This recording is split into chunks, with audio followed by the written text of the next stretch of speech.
ইনশাআল্লাহ আমাদের মার্কা হলো রিকশা।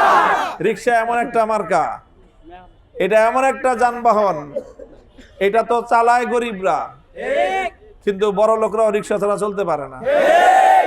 ঢাকার শহরে নিউ মার্কেটে যাইবা, তোমার এই গাড়ি ঘোড়া চলবে না, ওই শেষ পর্যন্ত রিকশা দিয়ে যেতে হয়। কথা বলেন ঠিক কিনা?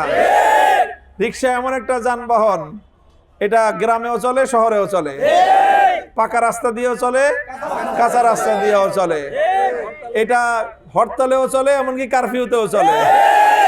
রিকশা এমন একটা যানবাহন, এটা ভাটি অঞ্চলেও চলে, উজান অঞ্চলেও চলে। রিকশা এমন একটা যানবাহন যে এটা রাত্রেও চলে, দিনেও চলে, 12 মাস চলে রিকশা। সবাই চড়ে রিকশাতে, সব মানুষের মানে সর্বশেষ আশ্রয় হলো রিকশা।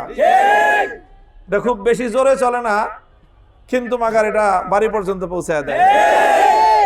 গাড়ি অ্যাক্সিডেন্ট করে, ট্রেন অ্যাক্সিডেন্ট করে, উড়োজাহাজ অ্যাক্সিডেন্ট করে, লঞ্চ ডুবে যায়, নৌকা ডুবে যায়, রিকশার কোনো অ্যাক্সিডেন্ট নাই। আস্তে আস্তে টুকটুক টুকটুক করে প্রত্যেকটা মানুষকে তার বাড়ি পর্যন্ত পৌঁছায়। কাজে এই রিকশা এটাই হলো বাংলাদেশের জাতীয় যানবাহন।